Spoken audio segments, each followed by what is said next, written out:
Welcome to Cruise News, your daily update on everything happening at sea.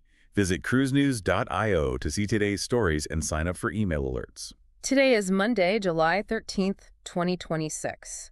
And today's briefing covers three major developments that really illustrate how the whole operational framework of a cruise vacation is shifting. Right. We are looking at the escalating port access debates in Key West, some massive new onboard dining investments from MSC Cruises, and the rigorous health protocols deployed in response to a Norovirus outbreak in Alaska. Yeah, and starting off with that dynamic between local port cities and these massive vessels. I mean, it's fundamentally a question of infrastructure and jurisdiction. Exactly. The Key West City Commission just held a vote this past Wednesday. Yeah. They passed a 5-2 resolution to reaffirm their one-ship policy, which is Resolution 22073. Right, and basically, the city is explicitly asking the U.S. Navy for voluntary coordination.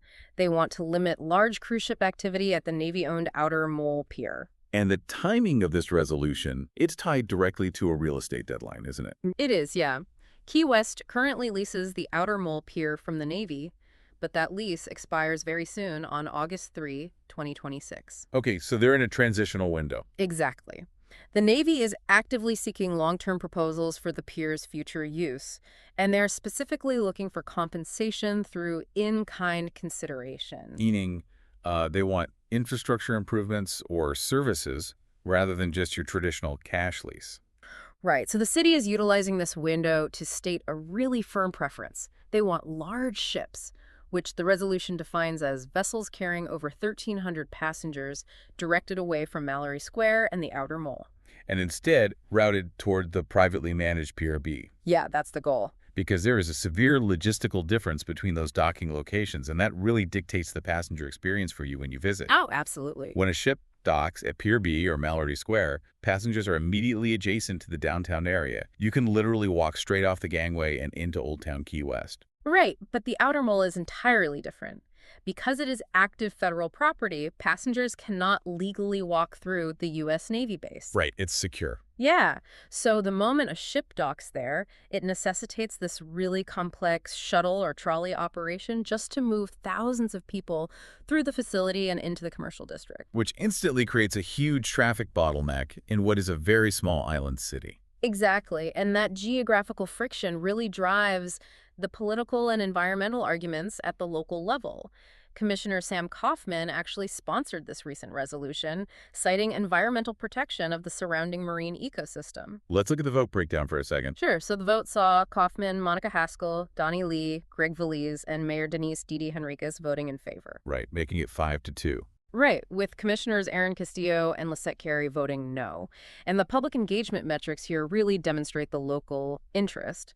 Arlo Haskell, who is the president of the advocacy group Safer Cleaner Ships, reported that the city received over 100 written public comments supporting the measure prior to the vote. But wait, looking at the jurisdictional reality here, the Outer Mole is federal military property. Really? So, I mean, what kind of legal weight does a city commission resolution actually carry over the Department of Defense? Well, realistically, none. It functions much more as a heavily publicized diplomatic request rather than a binding mandate. In fact, the resolution explicitly includes language stating it is not intended to create legal requirements for the Navy. I see. Yeah, Mayor Henriquez addressed that lack of enforcement power directly during the proceedings. Oh. While she voted in favor of the measure, she noted, quote, "I will have to say yes, even though this letter does nothing." Interesting. So it's a formal signaling maneuver. Exactly. The city is asking a federal entity to voluntarily align with municipal preferences, mainly because the city itself lost the legal authority to regulate maritime traffic directly. Right, and tracing the legal history of this conflict explains why they have to rely on voluntary coordination now. In November 2020, Key West voters actually passed local referenda approving strict limits on cruise activity. But the state of Florida intervened. Exactly. In 2021, the Florida legislature passed Senate Bill 1194, which explicitly preempted local maritime restrictions.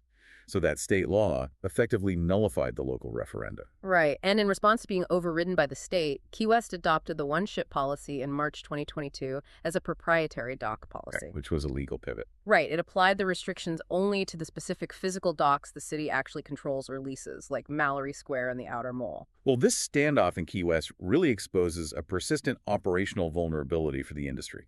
Port access is subject to complex political and legal variables. Yeah, and when a destination becomes logistically difficult to access, the strategic response from the cruise lines is to basically internalize the destination. Right, if the port infrastructure is constrained, the ship's infrastructure has to expand. Exactly. Which directly informs the sheer, unprecedented scale of this latest announcement from MSC Cruises. Yeah, MSC Cruises just released the operational and dining blueprints for their upcoming vessel, the MSC World Asia. And this thing registers at a massive 215,863 gross tons. It is massive. And the headline announcement here is a fleet-first 3-in-1 Pan-Asian street food venue. A 3-in-1. Yeah, they are integrating a specialty restaurant, a bar and lounge, and a complimentary on-the-go window into a single cohesive footprint. And it draws culinary programming from Indonesia, Singapore, South China, Thailand, and Vietnam. I mean, when you look at the menu specifications, it really outlines the complexity of their onboard supply chain. The restaurant is going to feature Singapore-style prawns, shiitake mushroom fried rice, and wok-fired specialties. Right, and the bar program includes Asian regional beers like Tsingtao, Chang, and Bintang, alongside bubble teas, jasmine mojitos, rose and strawberry daiquiris, and matcha coladas. And then there's the complimentary daytime window, which is designed to serve crispy seafood balls and bao buns. Yeah, and that window is actually a really smart structural design choice aimed at crowd management. By offering complimentary, high-quality, on-the-go food, they can divert foot traffic away from the main dining rooms during peak lunch hours. That makes sense, because when you're analyzing the food and beverage logistics of a 215,000-ton vessel, the standard restaurant framework just no longer applies. It really requires municipal-level operational planning. Oh, absolutely. Just to source specialized regional ingredients like fresh sheepluck mushrooms and imported Asian lagers, while operating a massive central galley that supports a multi-venue concept, it requires a global supply chain that literally moves with the ship. And the broader statistics of the MSC World Asia illustrate that municipal scale perfectly. This single vessel features 19 different dining venues and 40 distinct bars and lounges. 40 bars and lounges. Yeah, it's huge. The new Pan-Asian concept operates alongside a massive portfolio. You've got the Butcher's Cut American Steakhouse, the Kaido Sushi Bar, Kaido Teppanyaki, Ola, Tacos and Cantina, and a forthcoming authentic Mediterranean restaurant. And all of these specialty venues exist in addition to 6 primary main dining concepts, right? And the private restaurant within the MSC Yacht Club complex. Exactly. And the culinary direction for this new Asian venue is being led by Chef Xia Wang, who brings Shanghai roots to the menu, alongside Chef Luca Cesarini. Stefan Franchini, MSC's Senior Director of Food and Beverage Product, stated the goal is to explore, quote, one of the world's most exciting food cultures in a way that is vibrant, welcoming, and full of flavor. While the physical construction and deployment schedule for a vessel of this magnitude is equally complex, MSC World Asia is currently under construction at the Chantier de l'Atlantique shipyard in France, and it's scheduled for delivery in November 2026. Right, and MSC Cruises CEO Gianni Onorato has positioned this as the third of 8 planned world-class vessels. Yeah, Captain Paolo Bonini will command the ship, and the official naming ceremony is scheduled for November 28 in Le Havre, France. And from there, it begins its inaugural Western Mediterranean program on December 4, 2026. That itinerary includes calls at Marseille, Barcelona, Genoa, Civitavecchia for Rome, Messina, and Valletta. And managing the passenger flow on a ship with those port calls requires distributing guests across massive onboard architectural features. Right, they have to keep people entertained. Exactly. The ship includes an attraction called the Cliffhanger, which is an overwater swing suspended 50 meters above the sea. Wow. The central promenade features the Spiral at Tree of Life, which is an 81.3-meter dry slide spanning 11 decks. Plus, the aquatic infrastructure includes the Twin Racer and U-Drop router slides, alongside 7 pools and 13 hot tubs. And for recreation, there is a 6,210-square-foot adventure trail ropes course, the MSC Formula Racer Simulator, and the MSC Luna Park Arena. Right, and these aren't just amenities, you know. They're vital crowd dispersion tools designed to handle thousands of people simultaneously.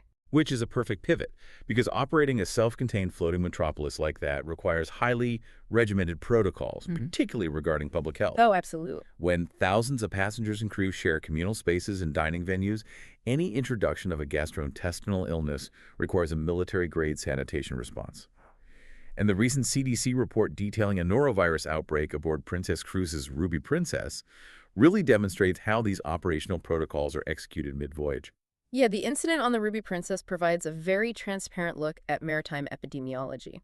The ship arrived at San Francisco's Pier 35 on July 2 with a confirmed norovirus outbreak, concluding a 20-day Alaska and Canada voyage. Let's look at the numbers. Data from the CDC's Vessel Sanitation Program indicates that 102 out of 3,032 guests, which is about 3.4% of the passenger population, alongside 23 out of 1,144 crew members, reported illness. Symptoms primarily included diarrhea and vomiting. Right, and the timeline of the response is critical here.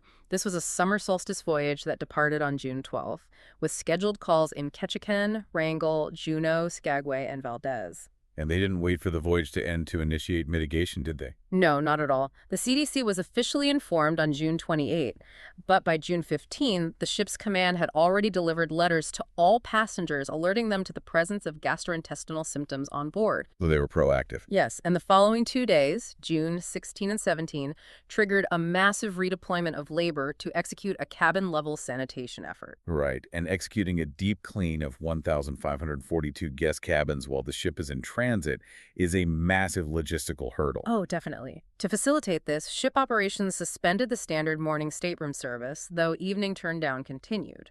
This allowed the stewardship staff to focus entirely on targeted sanitation. And simultaneously, the culinary operations shifted radically. Buffet stations, which are traditionally self-serve, were immediately converted to crew-served only, eliminating communal handling of serving utensils. Right. The ship also increased mandatory hand-washing reminders at all dining entrances and really accelerated the chemical cleaning cycles of high-touch public areas, so things like stairwell railings, elevator buttons, door handles. But despite this intense operational pivot, the ship's core programming, so the entertainment, activities, and shore excursions, continued to operate. Yeah, and the ship preemptively informed the next group of embarking passengers before they boarded for the subsequent sailing. Princess Cruises issued a statement confirming that following the implementation of these enhanced sanitation protocols, the number of active cases decreased and remained low for the duration of the voyage. But I've got to ask, for context, how does this outbreak compare to industry averages? Like, how does that CDC threshold actually work? Well, the CDC reporting mechanism requires some explanation. The Vessel Sanitation Program mandates that outbreaks are publicly listed when 3% or more of passengers or crew report gastrointestinal symptoms to the ship's medical center. Okay, so that's the trigger point. Right. This 3% threshold is designed to ensure public transparency. The CDC emphasizes that norovirus is a highly resilient pathogen. It's capable of surviving on surfaces for extended periods from days to weeks. Wow. However, public perception often outpaces the statistical reality here. Cruise ship outbreaks actually account for only 1% of all reported norovirus outbreaks globally. Just 1%. Yeah, they receive outsized attention because ships are closed reporting environments with strict federal oversight. That makes a lot of sense. But looking at the 2026 fleet data for Princess Cruises specifically, this does seem to be a persistent challenge for them. The Ruby Princess incident represents their third CDC-reported norovirus event this year, which gives the line the highest number of reported outbreaks in 2026. That's right. Earlier this year, they had a May outbreak on the Caribbean Princess that resulted in 160 sick individuals and a March outbreak on the Star Princess that affected 193 people. So if you combine all three sailings, the line has seen 478 affected passengers and crew total. Right, and the broader industry data provides further context for the year overall. The CDC has logged 7 total cruise ship gastrointestinal outbreaks in 2026, 5 attributed to norovirus and 2 to E. coli. But that actually tracks lower than the previous year, doesn't it? It does. In 2025, the CDC reported 23 total outbreaks, 17 of which were norovirus. So it's an industry-wide operational reality, and it affects different classes of vessels, too. Right. For instance, Lindblad Expeditions, which operates much smaller capacity vessels, has also recorded 2 outbreaks this year aboard the National Geographic Seabird. Well, from the jurisdictional limits being tested at the Outer Mole in Key West, to the massive logistical undertaking of supplying a 19-restaurant megaship in the Mediterranean, to the rapid response sanitation protocols required to clean over 1,500 cabins in 48 hours in Alaska, the operational demands placed on modern cruise lines are just staggering. Absolutely. Every element of the business requires a hyper-coordinated response to external pressures. Yeah, and as the industry encounters stricter regulations at historic ports of call, their engineering and operational focus will only continue to turn inward, prioritizing the ship's infrastructure over the destination's capabilities. It really leaves you to wonder, as ships grow larger to bypass local port restrictions and function as fully independent, sovereign destinations, does the industry risk permanently dividing its customer base? It's a great question. We may be watching the market split entirely between those who cruise for the onboard theme park experience and those who must seek out specialized expedition vessels if they actually want to step foot in a port. Thanks for listening to Cruise News. Visit cruisenews.io to catch up on the latest updates and sign up for free email alerts.